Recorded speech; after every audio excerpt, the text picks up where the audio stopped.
की आशा। महाकुंभ मेले की कहानी। प्रयागराज में महाकुंभ मेला अपने चरम पर था। लाखों श्रद्धालु पवित्र त्रिवेणी संगम के किनारे एकत्र हुए थे। उनके मंत्र, प्रार्थनाएं और जल में डुबकी लगाने की आवाजें वातावरण में गूंज रही थीं। उन्हीं भक्तों की भीड़ में एक वृद्ध महिला, सुमित्रा देवी, अपने कांपते हाथों में एक पुरानी जर्जर तस्वीर थामे हुए थीं। उनकी धुंधली आंखें उम्र के प्रभाव से कमजोर हो चुकी थीं, लेकिन उनमें अब भी आशा की चमक थी। वे हर चेहरे को ध्यान से देख रही थीं। 30 साल पहले इसी जगह पर वे अपने बेटे रवि को खो चुकी थीं। वह मात्र 5 वर्ष का था जब मेले की भीड़ उसे उनके हाथों से छीन कर ले गई थी। उन्होंने बेतहाशा उसे ढूंढा, मंदिरों में प्रार्थनाएं कीं, लेकिन वह कहीं नहीं मिला। उनकी दुनिया सूनी हो गई थी। हर कुंभ मेले में सुमित्रा देवी फिर लौटतीं, भीड़ में भटकतीं, अजनबियों से पूछतीं, क्या आपने एक बड़े बड़े भूरे आंखों वाले और गहरी मुस्कान वाले बच्चे को देखा है? भले ही अब वह बच्चा एक युवा पुरुष बन चुका होता।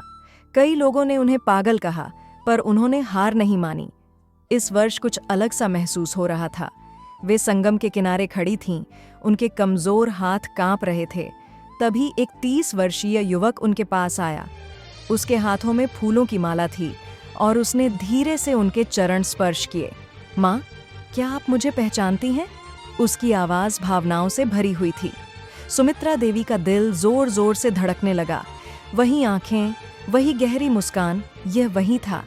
उनकी आंखों से आंसू बह निकले। उन्होंने कांपते हाथों से उसके चेहरे को छुआ, जैसे यह सुनिश्चित करना चाहती हों कि यह कोई सपना तो नहीं। रवि, मेरा बेटा?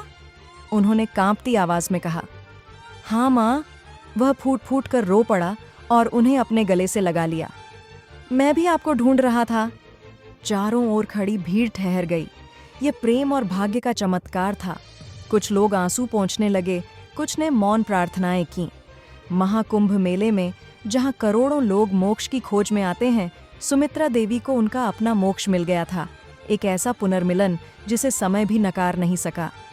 की पवित्र लहरें अनागिनत कहानियां की साक्षी थीं, लेकिन शांति देवी के लिए यह कहानी जीवन भर की अमिट स्मृति बन गई। विश्वास और प्रेम के संगम में खोने और पाने की कहानी।